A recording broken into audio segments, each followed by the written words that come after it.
Hey listeners, Nat here. Welcome back to Cheers with Nat, the podcast dedicated to cheering on women in drinks.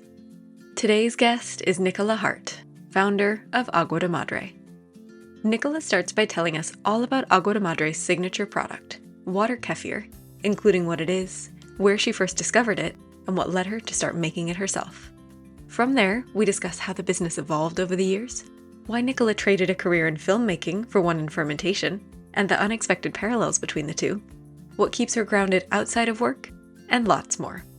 It's time for a cheers and a chat with Nicola Hart. Here she is. Well, I have to say this beverage is something that I used to make myself. Now luckily have my team and extended co-partners, production partners to make. And it's a water kefir.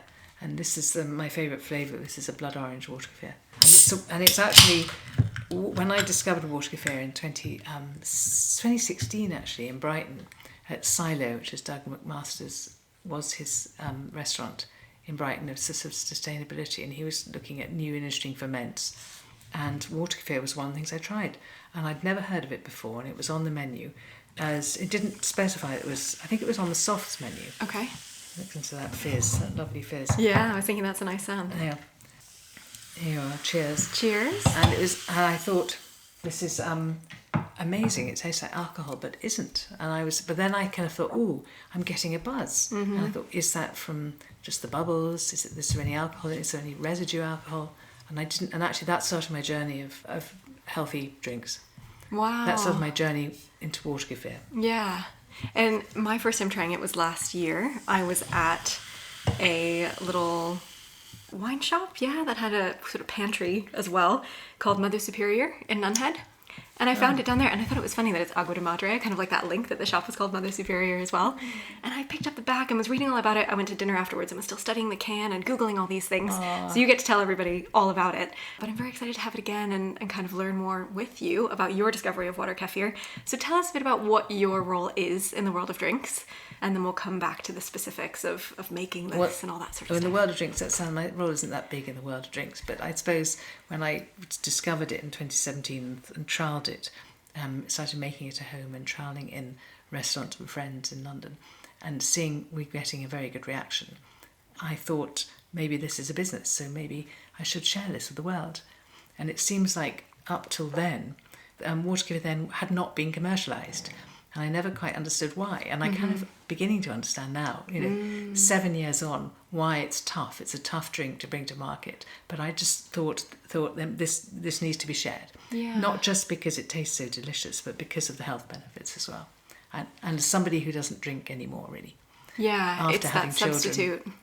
Yeah, exactly. And what is the name of your business that you founded to enable you to bring this product to market? Yes, thank you. It's called Agua de Madre, which means mother's water. And it's inspired by a Mexican drink. Apparently water kefir was discovered in Mexico. The mother culture was growing on the pads of the Apunta cactus in Mexico for 2,000 years. So it felt like, as a mother culture, Madre, and me, second career, moving sideways, it felt relevant. And there was a time we were just going to call it Madre. We thought maybe I need to put a bit of more explanation. I love the name. Yeah, it's this idea that it's a very different beverage, right? Agua translates as water, so we have this mother water made with a mother culture. But what the heck is water kefir? So let's start with all that, and then we'll look at sort of what your day-to-day looks like. You mentioned how you discovered it. You were at this restaurant called Silo, and it was on this ferments menu of fermented beverages. You try it. What do you do that night? Do you go home and Google it? How did you then start a company all about it? Well, actually, I then did a bit of research and spoke to the people who were making it there. Okay.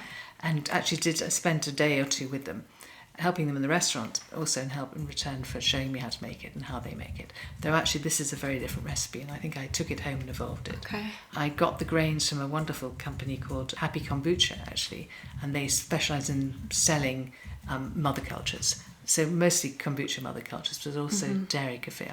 It's allied to dairy kefir, but it has lactobacillus, which is different from kombucha. So water kefir and dairy kefir are different mother cultures, actually. Okay. But they have similar health benefits. So most people would be familiar, I'm assuming, with kombucha. Had its, hype moment in the last few years. So kombucha is using a SCOBY, a symbiotic culture of yeast and bacteria. It often produces a lot of vinegar, the bacteria that's in there, so this really kind of tangy, sharp base, and it's made from tea. Yes? Absolutely. It's got much more acetic acid, lactobacillus. Whereas how does the world of kefir differ? And then the mother separating water versus dairy kefir. Well, the mother, I've got a ferment here on the go. I can show you if you like. Oh, fun, sure. With the mother culture, which are, again, another SCOBY, symbiotic culture of bacteria and yeasts. They're at the bottom here. They're sort of more jelly crystals. You can't quite see them. This is amazing. Yeah, so we've got a jar, lovely orange lid on the jar, and then it's bubbling away. It's bubbling away. Yes, you feed it every 24 hours. Okay. This is how I started. I'm still doing it here. Oh my gosh. So you still make it home for yourself? I do. And then produce on a commercial scale? Exactly. Obviously the recipe has evolved. Yeah. I could say. Yeah, and it's different from kombucha. Kombucha is fermented with tea. Yes. Whereas water kefir is fermented with fruits, natural fruits. Yeah. And has a different sort of flavour profile. At the end, it's much softer, it's much gentler. It's probably, I call it it's an introduction to fermented drinks. It's not hardcore like kombucha. So I mean, kombucha is kind of marmitey. Some people love it. Some people feel looks like it often comes in brown bottles. It feels like a medicine. It's kind of, a lot of blokes love it and think it's doing them good, and it probably is doing them good. There are actually a lot of research into fermented drinks shows that there's more lactobacillus, I mean, in water kefir than which your body can absorb more easily. Yeah, and also take the goodness. I know a lot of people, I think, when we think about fermented beverages, feel like, why am I having a beverage made from bacteria? But we use lactobacillus to make yogurt, to make kimchi. It's involved in all different cheese. Everything. So many different food elements. Yes. That it's a bit funny almost that it hasn't really made it into the world of drinks until now. Well, of course it say has. That. Well, beer and wine are all fermented though anyway. Mm-hmm. So. And we even use lactobacillus in sour beers. Yes, yeah. Right. So it does have a role in the beer space as well. Yeah. So exactly, being a scientist would have helped, but I'm not. I came from it, not from science. But actually, having said that, I've worked with lots of brewers and scientists, and it still invades us how to control the mother culture. Yeah. There was the in Meantime Brewery in Greenwich. I gave the mother culture to the head chemist, scientist there, and he said it was the naughtiest mother culture he'd ever seen. Oh, how interesting. Naughtiest lactobacillus, uncontrollable. Wow. And I think that's why it's hard to, like most madres, they're hard to control, aren't they? You can't control your madre. And that's why it'll be challenging to commercialize. Wow. Very challenging to commercialize, yeah. In terms of flavor, again, this is one I've tried with the blood orange. You get the blood orange, it's very lightly sparkling, very lightly sour, super refreshing. I just remember trying it and thinking, I've never had anything like this before. Oh, good. And the fact that there are some benefits to this beverage as well. So talk to me a little bit more about that. What are some of the benefits from having this mother culture producing the acidity and other things it produces? Well, it has lactobacillus, so it's easier, and so your gut is actually, if you look at a lot of research that Tim Spector's done, and he's actually taken our drink, he's took the live version and this version in the cans. We started making in glass, moved into cans, and he noticed that amount of probiotics. So we're talking about billions of live cultures. That's what it is, yeah. And the diverse strains which your body needs. So it's the bacteria itself that's beneficial to us. Absolutely. And hasn't been pasteurized in the production process, which is then why it's still beneficial. Right. Well, actually, there is now arguments that even pasteurized has benefits. This has not been pasteurized in this can here. But even postbiotics that have been gently pasteurized have benefits. And this is all brand new work that Tim Spector's done. He's written a lot about it in his book Ferment, which is definitely worth a read. Talks about lots of different fermented foods and drinks, but also he talks about why they now think that it's so effective. It's not about it surviving its journey through your gut into the large intestine. It's about it being absorbed in the small intestine, because in the large intestine you've got lots of multiple species of lactobacillus and other bacteria that you're competing with. Whereas in the small intestine you have less. And so just being absorbed in the small intestine encourages more to grow. Okay. Which is very interesting, I found. Yeah, so we're encouraging our gut to become healthier. Exactly, because you want a diverse microbiome. Yeah. Exactly. So it would be one of your multiple types of fermented food and drink that you should have every day for healthy. They've obviously connected it with longevity, with every most health issues come down to an imbalance in the gut. So if you can introduce more diverse strains, and obviously with kefir and kombucha and kimchi and all the Ks, you're you're giving your body more of a chance to be healthy. So as far as aging goes, as far as mental health goes. In fact, all your immune cells in your guts and your small and large intestines, I think 80% of your immune cells are in your guts. So you do want to keep incredible. And inflammation you want to keep that down. Yeah, so many benefits. And you do have a broader range of products as well, beyond just the water kefir that we're having. Before we move away, on to those other products, just remind me the difference between water kefir and dairy kefir. It's just that you're feeding dairy to the mother culture as opposed to water, is that right? It's a different mother culture as well. Mother culture, totally different mother culture. And there's different strains of lactobacillus, and I think people who can't tolerate dairy, this is a perfect practical alternative. I mean, it's obviously a different occasion to drink it as well, and you can incorporate this as a sort of, you wouldn't necessarily have dairy kefir, in the evening at the dinner table at a fine dining restaurant. Exactly. Yes, Whereas this is marvellous. I trialled this at a friend Sam Clark's restaurant Morrow, and it went down a treat actually. Yeah. As a very healthy. I mean, in those days we were talking about glass bottles with, not ring pulls. The swing top? Swing top glass bottles. And so we had quite a few, occasions. I've homebrewed and had that happen too. Yep. Keep it in the fridge. I mean, it's difficult, that format for people to understand. Definitely. You have to keep, drinks, full stop, in the fridge at all times. Yeah, especially if they've got live microorganisms in there. Yeah. But we're not used to our food being live, right? We're so disconnected from the fact that food can be a living product. Absolutely. Well, and drink as well. Yes. Even more from drink. Yeah, exactly. I mean, now people are beginning to understand it, but it's great, I think, that often I do see other cans. These cans don't need to be kept in the fridge because they have... they've been filtered, so most of the yeast have been removed. There's still bacteria in there. Okay. But we're very lucky. But I've seen other live kefirs, water kefirs and kombuchas that say on the side, keep in the fridge, keep refrigerated at all times. Oh, it's so interesting, like you said, thinking about that drinking occasion, right? You tried this at a restaurant and you're thinking, all right, I'm going to try making this myself. Yes. And now I want to introduce it to the market, but not in necessarily the health food only space of this is when I have my moment to be healthy, of having my kombucha or my kefir. This is with your meal, out with your friends. Absolutely. This is the non-alc space. I started off in the non-alc space. I thought telling the health story, and that time, remember, pre-COVID, it felt a bit dull. I was much more excited by the non-alc space because of my personal situation of not drinking so much and not finding it limiting going out to pubs with friends or restaurants and not wanting to drink wine and beer.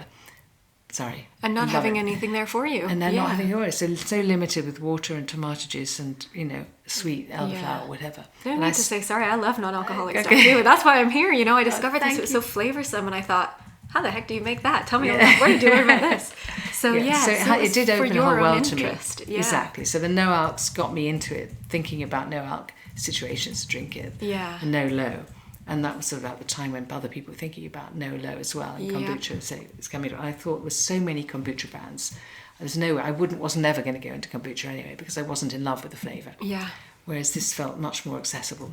Yeah. And so then I sort of marketed it as a low-no drink with the branding. It felt like a fun drink to have. And the health messaging came to the fore, I suppose, during COVID. Yeah. When we were pivoting to selling online. And thinking all about our immunity and protecting ourselves and all these things. Exactly. So how do you go from, I discover this at a restaurant, I make it in my kitchen, I sell it at a friend's restaurant, to now having a commercially distributed product that I picked up in a tiny wine shop in Nunhead, but also saw in Farmer J, a healthy restaurant chain here in London. You're in Waitrose, you're in Whole Foods.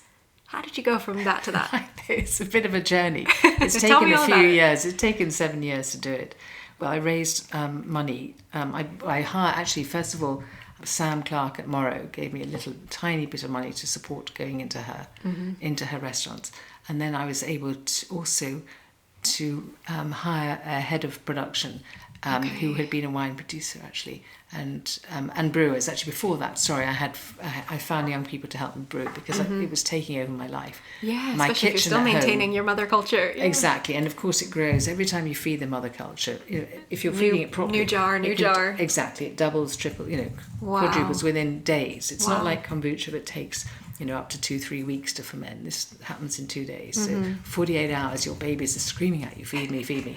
So I'm there. I had to be there. My kids are a bit older. Though having said at the time when I started this, my daughter was like 15, 16, would come home from school and the whole kitchen was for many years covered in growing sizes of that. It took over not just the kitchen, all my kitchen surfaces are ruined, and your kitchen's literally bubbling away every time bubbling. the kids come and home. Then we ended up with 100-litre metal vats Wow. for producing it. So I had a team of the head of production, a brewer. Began with sort of early marketing, salesy people. I remember at one point there was like 5 or 6 of us around the table for lunch. It was the perfect way to start a business, from home, domestically. It felt very containable, very family. It was lovely to sort of sit around there and share, working every day all together, or cooking meals for each other. It was great. It was all part of it. And obviously, also around that time, we started going into independents, health food shops, and also the farmers market. And I think the farmers market was key. Luckily, I had a really good one at the end of my road, so I didn't have to go very far. Start close to home, yeah. Very close to home. That was a Saturday, so that was already 6 days a week, full of water kefir. And my poor partner had to drive us up there for 5 years. He was loading everything on, and the gazebos and the tables. So it was a good way to do it, to start it. And then I was began to raise money from angels, mostly from friends. Realised that one old friend started Bibendum wine. Wow, So he was the founder of Bibendum. And then another one. Then I was connected with a guy who started Mother Advertising Agency. So it was sort of, and another really good people. Folks in your network together. Exactly. Bring this product lucky to to life. have that. So although they weren't they were angels, but not necessarily entrepreneurs in that way. They weren't used to kind of serial investing in that way. Some were, some weren't. But they had a lot of advice, which is fantastic. And also a guy who started Meantime Brewery helped. He was there to more advice. He never actually invested, but just having lovely people around to advise and help. And then my son was working in, does work in advertising and art direction, and works with his copywriting partners. So I had a lot of their time as well. So Wow, together, you have the perfect people around you. Perfect. I mean, my son and I came up with a name. So that was lovely. And I've just been really lucky to find really lovely people. And then we raised money, and there wasn't too much pressure at the beginning. We just were doing proof of concept. And then we had enough money to build a fermentary in Hackney. And that's when It really took gears off. shifted, Yeah. And we got our first listing that year at Planet Organic in 2019, end of 2019. Amazing. And then, of course, 2020, we were just about to get an Ocado listing, and I'm afraid COVID happened and everything shut down. Yeah. So we had to wait another 3-4 years for Ocado to come along again. Wow. But you kept busy in the meantime. You went online yourself, is that right, to sell the product? Yes, in we COVID? did. We did a good Huge transition, and quickly got a website up, and that was great. And so it meant that our sales did double and triple every year. So that was good.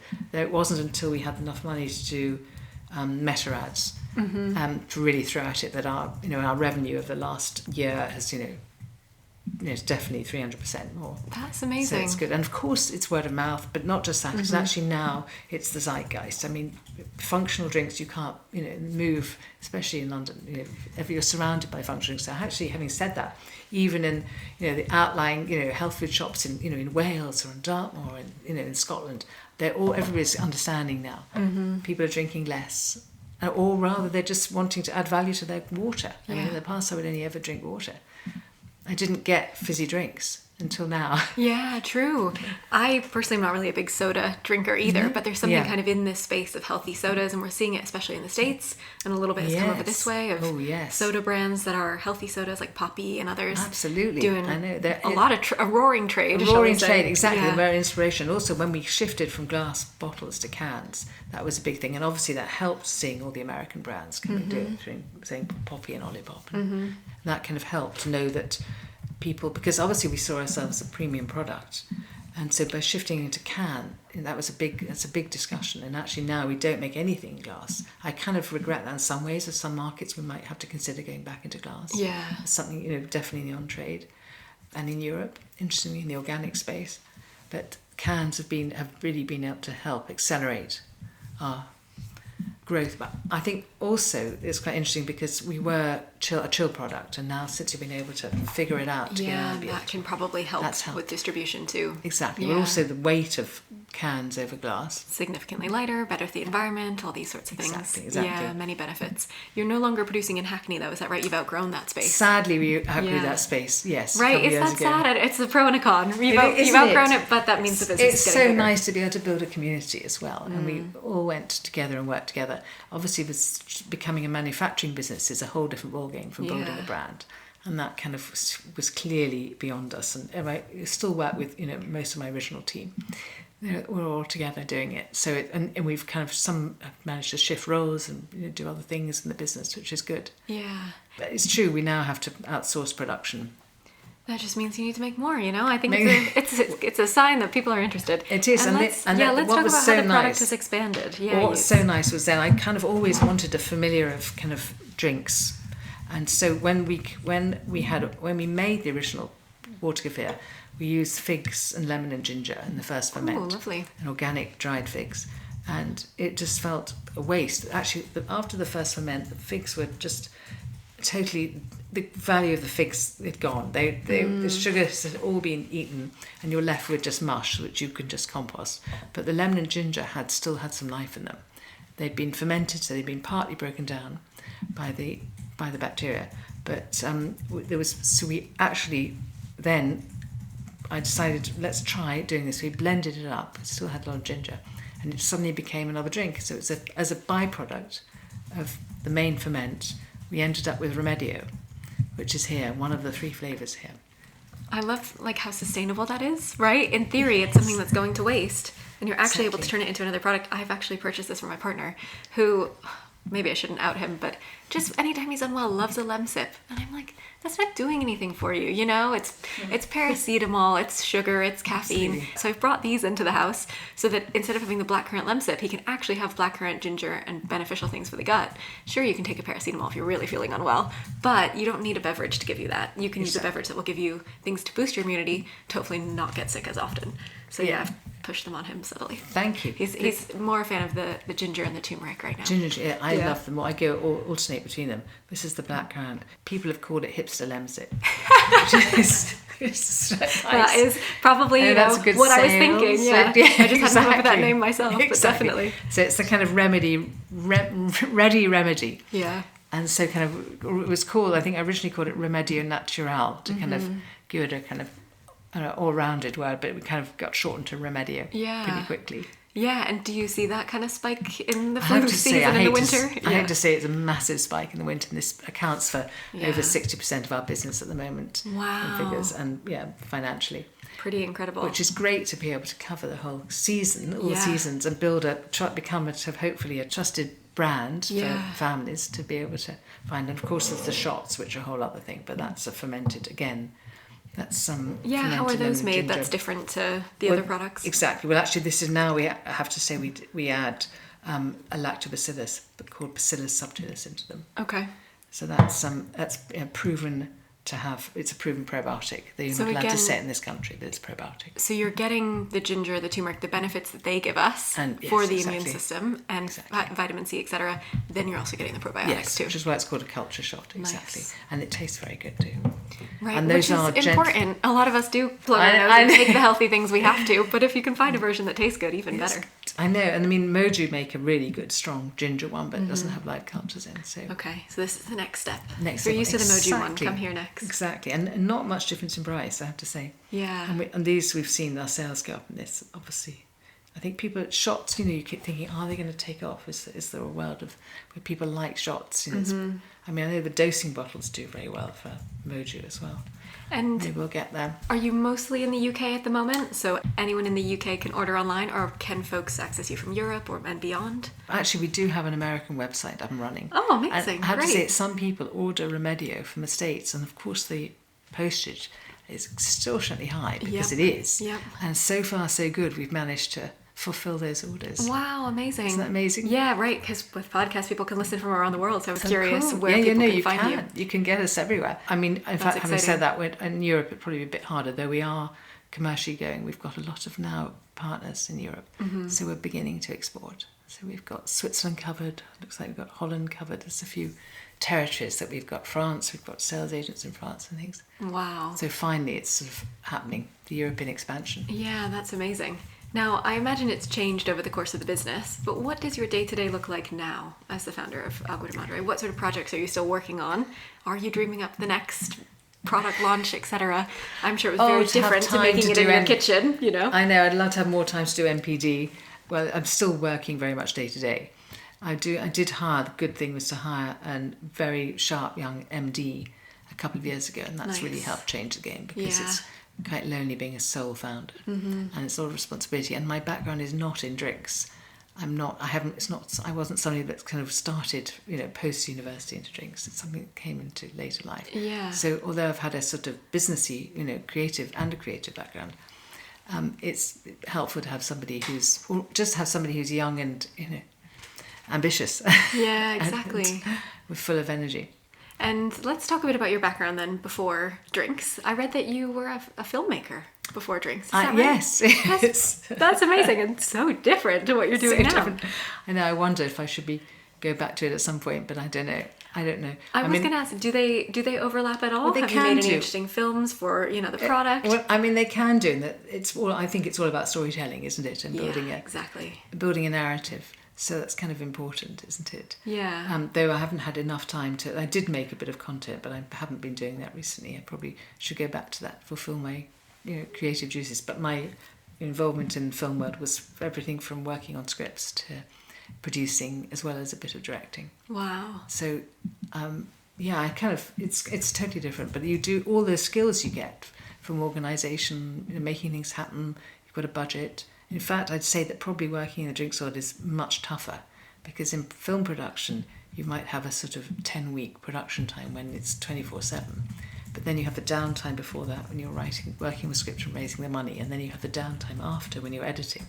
When you've got getting a drink to market, it's non-stop. It's absolutely non-stop. It's intense. Intense. So you mentioned organisation, managing budgets, storytelling, these sorts of things. Taste, food. I mean, there's so many things. I used to work with lawyers when I was a literary agent for writers. So, so there's so many skills you bring to it. What new skills did you have to learn coming into the world of drinks, and how did you pick them up? Well, I probably should have done an MBA. I didn't do that. So I've had to...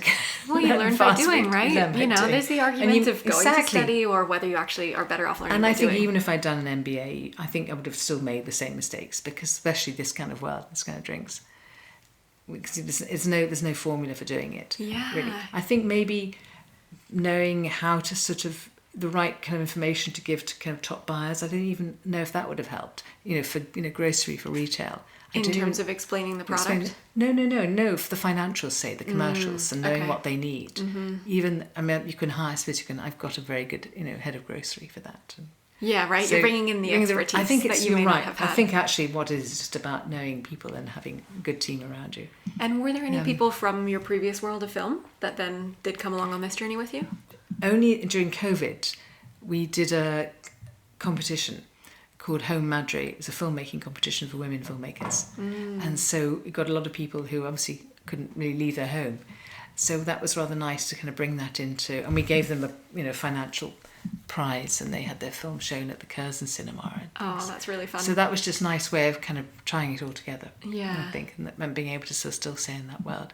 And now obviously we're about to start working more with content creators as well. So that kind of brings it all start coming full back. circle. Yeah, exactly. Definitely. There's some other lovely brands that do it very well. So that's rather nice. So it's just about, I suppose it's just about age and experience and listening and knowing that you don't know everything. Yeah. That kind of helps. Yeah.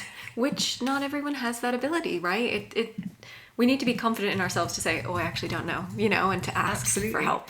And it sounds like you were able to ask all the right people. Absolutely, but also trusting your gut as well. Mm-hmm. And I've literally, that's part of the brand. my word. It is, exactly.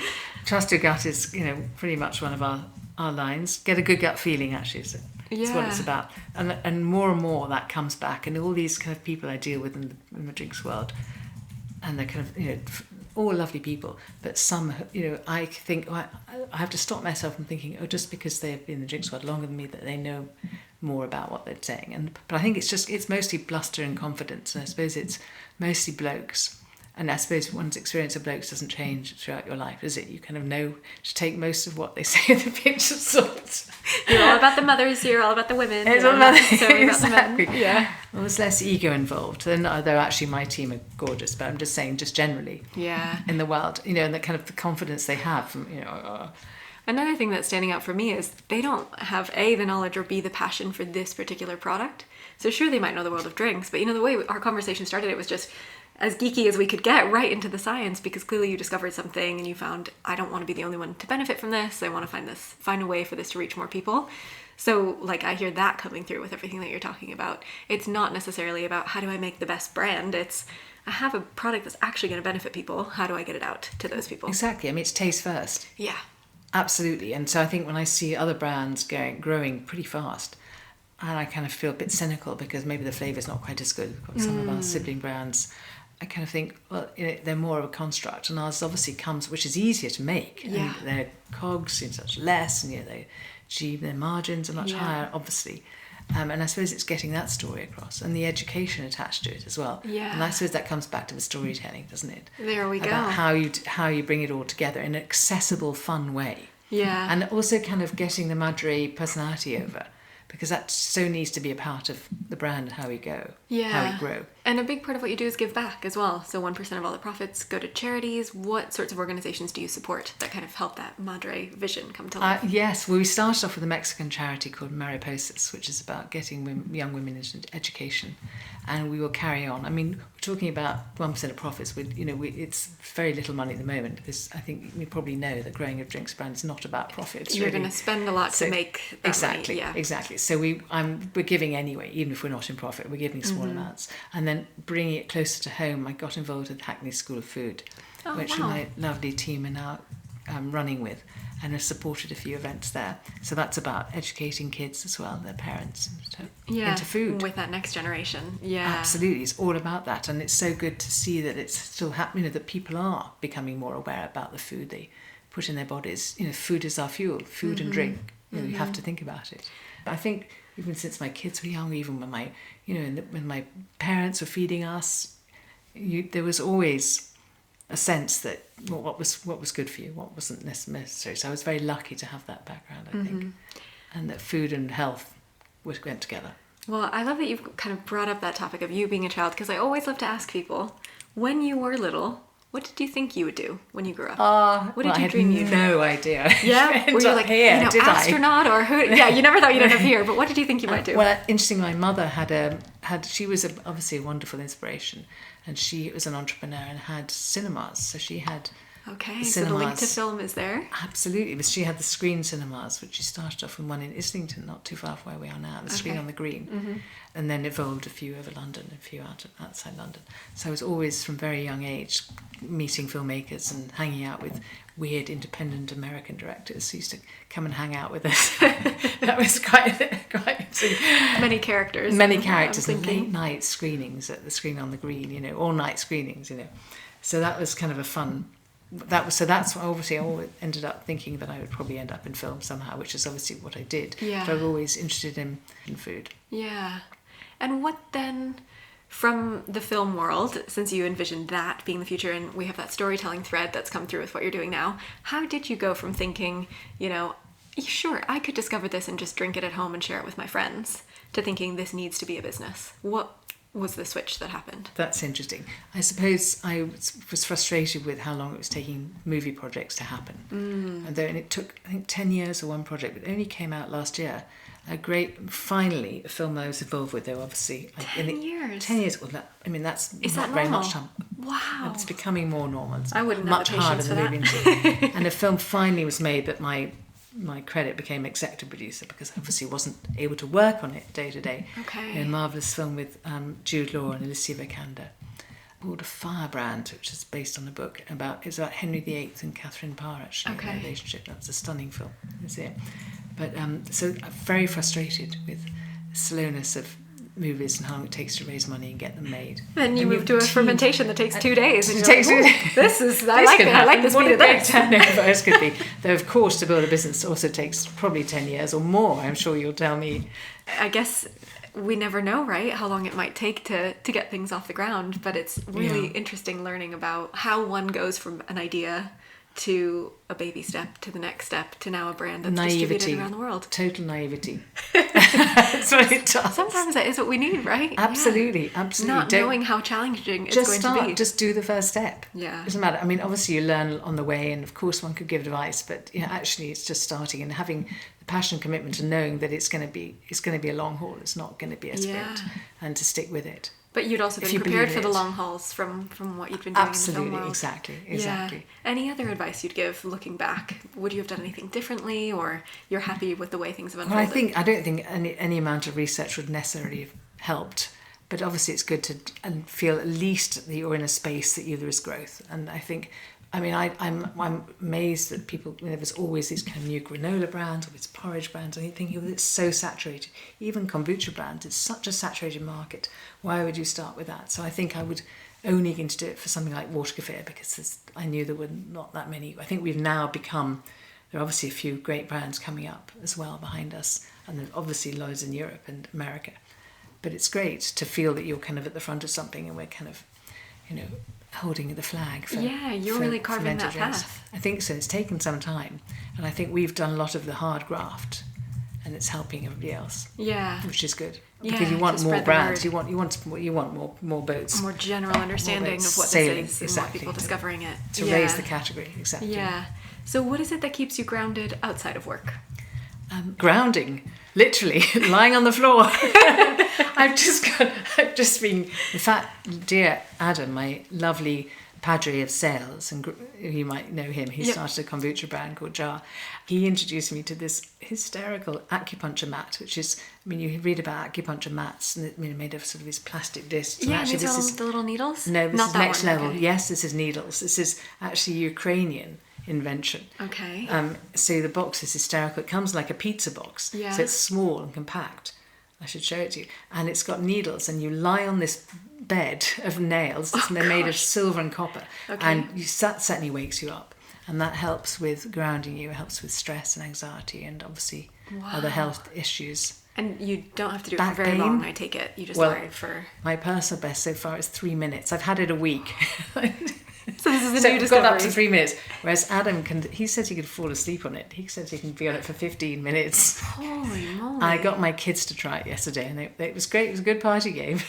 That is too funny. They got up to 90 seconds, I think. I don't know if I'm going to try. This sounds like the new cold plunge. Exactly. I knew cold plunge was torture. Exactly. I knew that cold plunging wasn't quite my thing, and I've tried it occasionally. I'm better in the sea than in ponds. But breaking through the ice is not quite my thing. But yeah, being grounded is helpful. But obviously that's everything, isn't it? I'm all over everything. I don't think there's anything you could mention but I haven't heard or tried. From NSDR, breathing meditation of all kinds. I think it has to happen.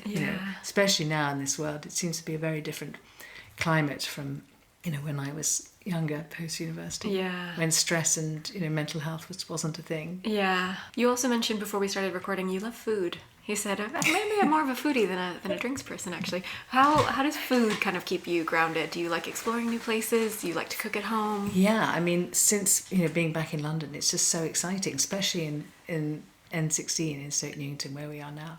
It's just so exciting seeing all these wonderful and tasting these amazing foodie places, and I just keep sending the menus of this to all my friends. We're going here next. We're going here. Yeah. I know. I'm so lucky to be here, finding not just the best kind of you were talking about kind of best drinks lists and things. I had lunch and dinner at Jolene, and then went for lunch yesterday at Primeur, which is they're all in the same little group, with amazing drinks as well, amazing non-alc drinks, but they make themselves, hibiscus and bergamot sodas and lovely, and kombuchas and things. You just got to bring around a little mother culture and say, hey, have you considered turning these into a water kefir? Well, I have to say actually that Jolene was Weston's Laundry was after Morrow was my first customer. He did take it before I had branding, because they're very into non-branded things. If everybody else has got it, they're not interested. So he took my bottles with no branding, exploding. He loved the ones that exploded more. This is Jeremy at Weston's Laundry. That's too funny. So yes, I'm going full circle actually after these years. Getting back there and enjoying. And their food is still as divine as ever. Nice. Just kind of fresh, delicious food. Yeah, I've not been, and I've only been to Jolene for the bakeries. Never actually to the restaurant. So the bread is. They have my favourite cinnamon roll in all of them. Oh wow, really? Yeah, cinnamon rolls are great. Yeah. I have one more geeky question before I get to my last question of the conversation. Do you know how these mother culture grains, the water kefir grains, were discovered on the cactus? I just think it's so fascinating. It is, isn't it? Well, I mean, there's very little written history about it. Yeah. I think people know a little bit more about the grains. The dairy kefir grains were discovered in the Caucasus. Okay. They're actually, it's very likely that these grains existed growing on plants all over the world, because the Japanese had them as well. And I think probably they were in Eastern Europe. Yeah. The water kefir grains. And perhaps were they using the cactus in some sort of liquid, and then the grains kind of possible, reactivated? Except, well, it's not part of the cactus. It's just living symbiotically with it. So who knew to do it? I think what happened was that they took the dairy kefir, was put in a sheep's stomach, full of milk, and it was transported around, and it obviously used to hang up in the tents of the nomads, and they'd shake it and move it, and they, when they emptied the liquid out, they discovered the dairy kefir grains at the bottom. So that's how legend has.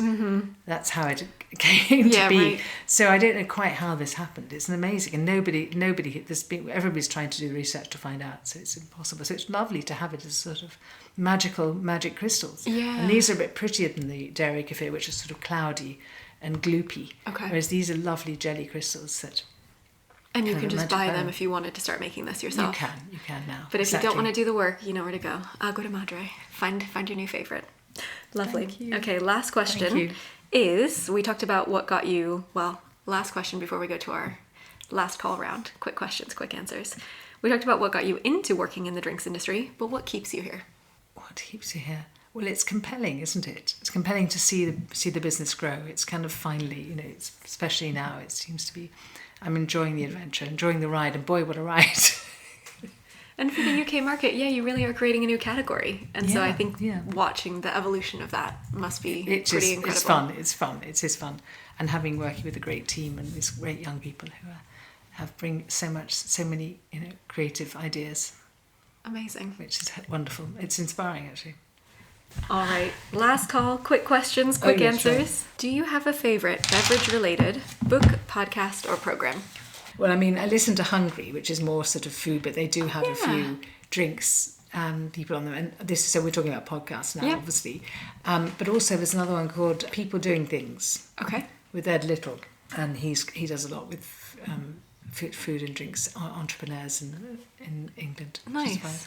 But I suppose I listen to them because in some ways you dread it, in some ways it's inspiring, because hearing about other people's dramas and mistakes is quite stressful as well. You're like, is this hitting too close? Exactly. But you do learn. Every time I listen to it, I think I really should do more of this.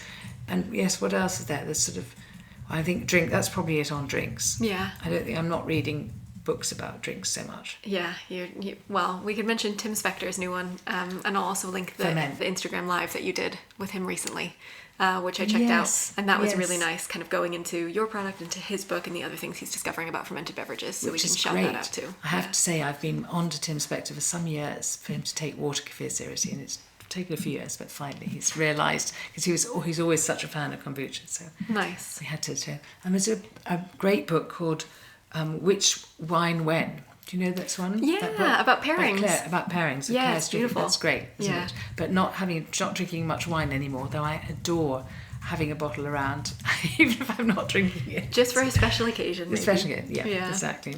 What are you streaming or reading now? That's interesting. I've just started a wonderful book called Culpability, actually, which is an American book, an American author called Bruce Holsinger, and that's all about AI. But it's a drama. It's about how AI affects a family or a situation. Okay. And it's quite interesting. It's talking here. It's all about the algorithm, which is of interest, and how our lives might be controlled by the algorithm. Oh, goodness me. But the algorithm will never suffer for us. It will never mourn us. In this refusal lies the essence of its moral being. So it's going to be an interesting journey to see what happens with AI. That was a good sales pitch. I'm going to have to get that one from the It's library. a great book. It's a great book, actually. It's a good fun read. Nice. Okay, I'll check that out. Dream drinks destination you want to visit? Well, I've always wanted to go to Japan. One of my previous guests said that too. Oh, Nice. really? Anything in particular? I mean, everything's amazing about the food and drink in Japan, but it is the whole culture is about fermentation, isn't it? From tofu and soya sauce to sake. Yeah, gosh, who knows what interesting ideas you'll come back with. I know, exactly. there, right? Well, I mean, exactly. There was also, in fact, yes, been listening to the food programme a lot because we love Sheila Dillon. Mm-hmm. And they did one on fermentation recently, and I'm involved with the Fermenters Guild of Great Britain. And the guy that started that, Robin Sheriff, has just written a book also, The Art of Fermentation. Oh, great. And he talks about going to Japan and discovering koji, and as koji is the base. And so he's now a British koji maker. He's in Scotland. Oh, wow. And how all those bacteria, she's been educated by the Japanese, and all the bacteria growing on the rice, which in this country you wouldn't have bacteria anywhere near your rice. Yep. It's not going to kill us. Yeah, right. Important for sake production, shochu production, many other beverages, and food items too. Oh, very cool. I need to get to Japan now. Here. Yeah, we should all go to Let's all Japan. go. Yeah. Exactly. But it's the future of food, isn't it? Fermenting. Whether it's growing mushrooms, or fermenting meat. Every fermentation is part of everything we eat, from chocolate, isn't it? Yeah, coffee as well. Tofu, many things people don't realize. Coffee is fermented, exactly. And obviously they're using it in growing meat substitutes as well. Yeah. All our beans. We're all going to run out and buy all the fermentation books now. Yes, exactly. Is there a celebrity you'd like to share a drink with? Well, I tell you who's been wonderful is Sophie Ellis-Bextor. Oh, how fun. Talking about Madre on the dance floor, she's been so wonderful. She discovered us somehow, and we've had all this organic post from her. Oh, that's great. Drinking our drink. So she'd be a fun person have one together. To Yeah, that would be nice. Yeah, oh, lovely. Nice. Last one. I think I may know the answer to this. We'll see. If you could drink only one beverage other than water for the rest of your life, what would it be? Yes. Well, obviously we'd say agua. Agua Fresca is our new drink, actually, that we're launching. We're developing a few flavours of that. And that's not fermented, but it will have live cultures in it. And that's based on an original Mexican drink, which is full of crushed fruit. And that's about it. And it's delicious and natural. And it reminds me of my childhood in Paris, or in French holidays, drinking Orangina. Fun. And do you remember Orangina? Yep, that bottle, it's so iconic. The bottle is so iconic, isn't it? And having the flecks of the real orange in there, we felt it was a whole real drink, wasn't it? Yeah. I mean, I can't imagine how it is now, how healthy it is, unhealthy it is. But so Agua Fresca was brought from being a Mexican refreshing drink. And we're going to be launching that soon. Yeah, and you can still have your water. You could make that hot and put some Remedio in it. We'll allow that. But exactly. otherwise it's your Agua other Fresca. addition is the Agua Fresca. And I get my live cultures. Amazing. Thank you so much for your time, Nicola. Thank you so much. It's so interesting. Thanks so much for listening to this week's episode. Be sure to check out my Instagram for Nicola's edition of Guest Bess, where she shouts out even more of her favorite hospitality hotspots. Then join me right back here next Wednesday for episode 6 with Luma Montiero, aka Wineria Official. Cheers!